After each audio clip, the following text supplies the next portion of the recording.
बिहार के पंचायतों के वार्डों के लेकर लगातार कई फोन हमारे पास हमारे दर्शकों के द्वारा किया जा रहा है। दो प्रश्न ज्यादा हो रहे हैं। पहला प्रश्न है कि सर हमारे यहाँ अब तक वार्ड सचिव का चुनाव नहीं हुआ है, आखिर यह डेट कब तक है, कब तक कर लेनी है। और दूसरा बड़ी सवाल यह है कि सर हमारे यहाँ अभी नल जल की शुरुआत नहीं हुई है, कहीं कहीं अगर शुरुआत हो भी गई है तो हर घर तक पानी नहीं पहुंच रहा है, इसको लेकर क्या करेंगे। हालांकि इसको लेकर हमने कई वीडियो बनाकर चैनल पर डाल दिया है, शायद आप नहीं देख पाए होंगे, लेकिन फिर भी आज मैं इसमें जवाब देना चाहूंगा कि आपके यहाँ अगर वार्ड सचिव का चुनाव नहीं हुआ है तो क्यों नहीं हुआ है और क्या कारण है, कब तक चुनाव कर लेना है। और आपके वार्ड में अगर नल का पानी, शुद्ध पानी नहीं पहुंच रहा है तो आप क्या करिएगा। इस प्रश्न का उत्तर देने से पहले मैं अपना परिचय दे दूं। मेरा नाम सुनील बॉबी है और आप देख रहे हैं अपना प्यारा चैनल मगध संवाद, जो आपके हर समस्या का निवारण लेकर हम आने की कोशिश करते रहते हैं। तो सवाल है पंचायत विकास का, वार्ड विकास का। आखिर पंचायतों का विकास किसके कंधे पर है, वार्ड का विकास किसके कंधे पर है। तो पंचायत का विकास मुखिया और सरपंच साहब के कंधों पर इस बार बिल्कुल दे दिया गया है। जहां मुखिया जी विकास कार्यों के लिए फंड का मालिक होते हैं, वहीं न्याय पक्ष के लिए सरपंच साहब। लेकिन इस बार सरपंच साहब को विकास कार्यों से भी जोड़ दिया गया है, यानी कि उनका भी हक रहेगा कि पंचायत के विकास में अहम भूमिका निभा सके। इधर वार्ड के विकास के लिए वार्ड सदस्य के साथ साथ 7 सदस्यीय टीम की भी भूमिका अहम मानी जाती है, जिसमें पंच साहब का भी बखूबी प्रमुख भूमिका है। लेकिन आपको अपनी पद और प्रतिष्ठा को समझने की जरूरत है। अगर आप पंच हैं, सरपंच साहब हैं, तो बिल्कुल इस बार जो है पंचायत वार्ड के विकास में, यानी पंचायतों के विकास के साथ साथ वार्ड के विकास में सरपंच साहब और पंच साहब की भूमिका है। चलिए, बात को तितर बितर न करने से बेहतर है कि हम मुख्य मुद्दा पर आ जाएं। सवाल पहला यह उठ रहा है कि श्रीमान हमारे वार्ड में अभी तक पंचायत वार्ड सचिव का चयन नहीं हुआ है। जब मैं अपने वार्ड सदस्य साहब से या मुखिया जी से, ग्राम सचिव, पंचायत सचिव से संपर्क करता हूं तो वे बताते हैं कि फिलहाल अभी चुनाव वार्ड सचिव का नहीं होगा, फरवरी में देखेंगे। हालांकि फरवरी का भी समय नजदीक है। तो मैं इस सवाल का जवाब दे दूं, बिल्कुल आधिकारिक तौर पर यह बताया गया है, पत्र भी जारी हुआ है कि वार्ड सचिव का चुनाव कब और कैसे कर लें। इसको लेकर हमने वीडियो बनाया है, आप जाकर चैनल पर वीडियो देख लीजिएगा।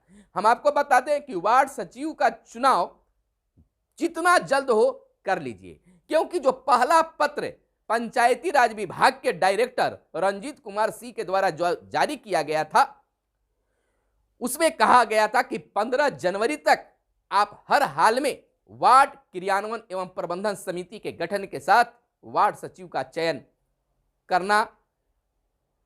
लें। लेकिन बीच में कोरोना का असर तेज हुआ और पंचायती राज विभाग के उप सचिव का एक पत्र जारी होता है, जिसमें कहा जाता है कि फिलहाल पंचायत स्तर पर कोई भी बैठकें नहीं करे, जिससे कोरोना संक्रमण का बढ़ावा मिल सके, कोरोना संक्रमण बढ़ सके। इस तरह से बैठकें नहीं करनी है। इस कारण से बहुत सारे मुखिया जो हैं, वार्ड सदस्य जो हैं, पंचायती राज प्रतिनिधि जो हैं, पंचायत प्रतिनिधि जो है, असमंजस में पड़ गए। एक पत्र का हवाला 15 जनवरी तक चुनाव करवा लीजिए, प्रबंधन समिति का गठन कर लीजिए, और दूसरा पत्र कहता है कि आप कोई भी बैठक नहीं कर सकते हैं। बिल्कुल उधेड़ बुन वाली बातें हैं। लेकिन कुछ दिन पहले, मैंने 2-4 दिन पहले ही एक पत्र फिर पंचायती राज विभाग के द्वारा जारी किया जाता है, जिसमें पहले पत्र का भी चर्चा होता है। कहा जाता है कि 15 जनवरी तक आपको डेडलाइन दिया गया था वार्ड क्रियान्वयन एवं प्रबंधन समिति के गठन के साथ वार्ड सचिव के चयन को लेकर। लेकिन बहुत सारे जगह पर यह कार्य हुआ है और बहुत सारे पंचायतों के वार्डों में अभी तक क्रियान्वयन और प्रबंधन समिति के गठन और वार्ड सचिव का चयन नहीं हो पाया है, जिसमें निर्देशित किया गया है पत्र में सभी जिलाधिकारी और पंचायती राज विभाग के सभी पदाधिकारियों को कि शीघ्र ही इस पर ध्यान देते हुए आप विभिन्न वार्डों में, सभी वार्डों में वार्ड क्रियान्वयन एवं प्रबंधन समिति के गठन के साथ वार्ड सचिवों का चयन शीघ्रता के साथ करवा ले। तो आप बिल्कुल दूसरे पत्र के अनुसार, अगर आप मुखिया जी इस वीडियो को देख रहे हैं, वार्ड सदस्य साहब देख रहे हैं, पंच साहब देख रहे हैं, या वार्ड सचिव के अभ्यर्थी देख रहे हैं, या आम जनता देख रहे हैं, तो आप बिल्कुल शीघ्रता के साथ अपने वार्ड में वार्ड क्रियान्वयन एवं प्रबंधन समिति का गठन और वार्ड सचिव का नए ढंग से चयन शीघ्रता से 1-2 दिन के अंदर में कर ले। हाँ, मुखिया जी की कुछ बात रही होगी जो फरवरी में कराना चाहते हैं, तो फरवरी का भी अब मात्र 5 दिन 6 दिन ही बच गया है। तो आप बिल्कुल 1 सप्ताह के अंदर में अपने पंचायत के सभी वार्डों में वार्ड क्रियान्वयन एवं प्रबंधन समिति के गठन के साथ आप सचिव का चयन करवा लें, ताकि अब जो तेज रफ्तार से आपके पंचायत के विकास के लिए जो फंड आएंगे, आपके वार्ड में विकास हो सके। मैं यह भी क्लियर कर देना चाहता हूं, हमेशा वार्ड सदस्य यह पूछा करते हैं, पंच साहब पूछा करते हैं कि हमारे वार्ड के विकास करना है, हमें क्या क्या करना होगा। तो वार्ड सदस्य महोदय, मुख्य रूप से आपका 2 कार्य पर विशेष ध्यान देना होगा और उसके लिए आपको फंड भी मिलेंगे, इसमें कोई चूकी परंतु नहीं है। पहला, आपको नल जल योजना को अपने वार्ड में सुचारू रूप से चलाना है। 7 निश्चय योजना पर आपको विशेष अधिकार है, विशेष इस तरह से चलाने की बात है। नल जल योजना यानी 7 निश्चय योजना को आप देख लीजिए। और दूसरा है, आपके वार्ड में आपको नली और गली बनाने का अधिकार है, जो आपको अधिकार कोई छीन नहीं सकता है, कोई कर नहीं सकता है। यानी आपके सहमति पर ही कुछ लोग कहते हैं कि हमारे वार्ड में काम कराने के लिए मुखिया जी कह रहे हैं, लेकिन हमसे पूछ भी नहीं रहे हैं, हमसे कोई योजना नहीं ले रहे हैं। तो आपको बता देते हैं कि ऐसा कुछ भी नहीं होगा। बिना वार्ड सदस्य के सहमति के बिना उस वार्ड में काम नहीं हो सकता है। हाँ, अगर आप मुखिया के या किसी पदाधिकारी के विरोध में हैं और 7 सदस्यीय टीम उनके पक्ष में है, आपको छोड़कर अन्य टीम उनके साथ में है, तो आपके वार्ड में विकास किया जा सकता है, क्योंकि विकास कार्य को कोई रोक नहीं सकता है और जो बाधा डालेगा उसको दरकिनार भी किया जा सकता है। लेकिन वार्ड सदस्य का अधिकार है कि आप अपने वार्ड के योजनाओं को दीजिए, नली गली बनाने का कार्य को लाइए। मुखिया जी का अब छोटे काम कराने का से मतलब नहीं, बल्कि वे बड़े बड़े काम करेंगे। जैसे हर पंचायत में एक स्टेडियम बनाने का भी योजना पहले ही पंचायती राज मंत्री सम्राट चौधरी ने ऐलान करके कहा था कि अब हर पंचायत में एक स्टेडियम बनेगा। तो स्टेडियम बनाने का, अस्पताल बनाने का, फील्ड का सौंदर्यीकरण कराने का, इन तमाम कार्यों को मुखिया जी देखेंगे, बड़े काम को कराएंगे। नली और गली, 7 निश्चय योजना, इन तमाम चीजों को वार्ड सदस्य कराएंगे। अब दूसरे प्रश्न की ओर हम मुखाबित होते हैं। श्रीमान, हमारे गांव में, हमारे वार्ड में अब तक नल का पानी नहीं पहुंचा है। हाँ, जल मीनार तो बन गया है, यानी कि ढांचा तैयार हो गया है, पाइपलाइन बीछ गए हैं, लेकिन पानी का प्रवाह नहीं हो रहा है।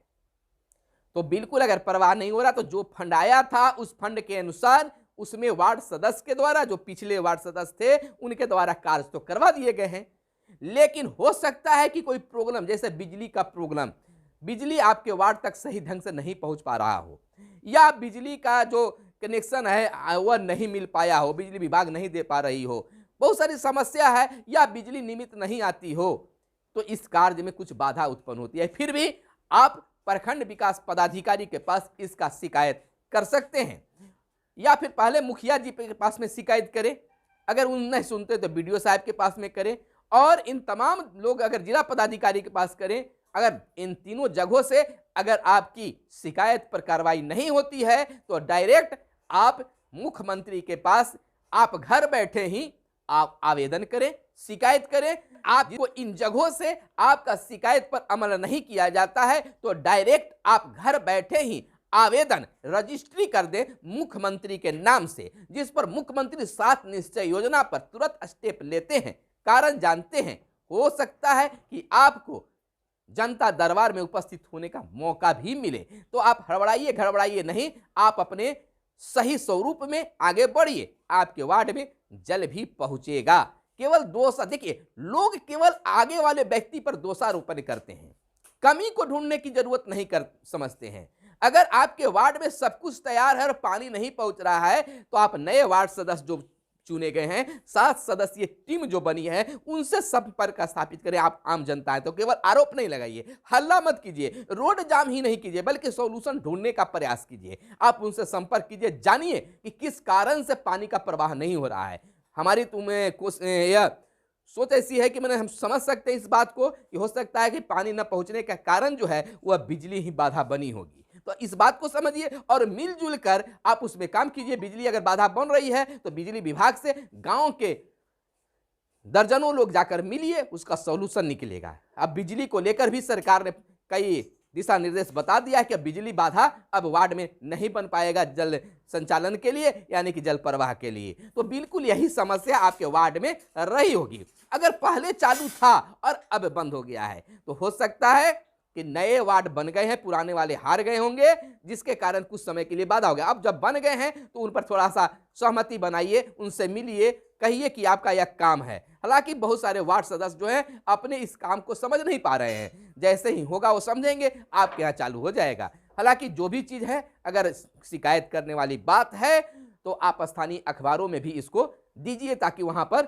इसको प्रमुखता से प्रकाशित किया जाए और आपके गांव का जो समस्या है उसका निवारण हो जाए। तो यह हमारी 2 सवाल आपका लगातार हमारे फोन के द्वारा आ रहे थे, जो हम सोचे कि बार बार किसी को फोन करके बताने से अच्छा है कि मैं इसके लिए आपके स्पेशल वीडियो बना दूं। मैं कहता हूं कि जब लाचार और बेबस हो जाइए तभी हमारे पास फोन कीजिए, और नहीं तो कमेंट बॉक्स में अपने सवालों को रखिए। हम हर सवाल को देखते हैं और कोशिश रहती है कि उस सवाल पर हम आपका उत्तर दें, आपको बताने का काम करें। तो आम लोगों से मेरा रिक्वेस्ट है कि समस्या को और समस्या मत बनाइए, बल्कि समस्या के निवारण के लिए आप जनप्रतिनिधियों का सहयोग करिए। और जनप्रतिनिधियों से भी कहना चाहेंगे कि समस्या को समस्या और बनाने की से बेहतर है कि आप एक जनप्रतिनिधि हैं, आप पर एक बड़ी जिम्मेवारी मिली है, तो आप अपने आम जनता से, आम लोगों से मिलिए, बैठिए, बोलिए और समझिए उनकी बातों को लेकर कि आपके लिए वो मोर्चा क्यों बनाए हुए हैं। विभिन्न पंचायतों में भी नया गठन हुआ है, बिहार में पंचायतों का नया गठन हुआ है और मुखिया जी के खिलाफ, वार्ड सदस्य के खिलाफ, जनप्रतिनिधियों के खिलाफ दूसरा मोर्चा तैयार हो गया। यानी विपक्ष तो होना चाहिए, लेकिन कहीं कहीं तीसरा मोर्चा भी तैयार हो रहा है। तो मोर्चा तैयार करने से बंधु विकास नहीं होता है, बल्कि मोर्चा 1 2 3 4 5 6 7 8 9 10 11 बनाइए, लेकिन विकास के मुद्दे पर बनाइए, उनको सहयोग करने के मुद्दे पर बनाइए। यह मेरा निवेदन है।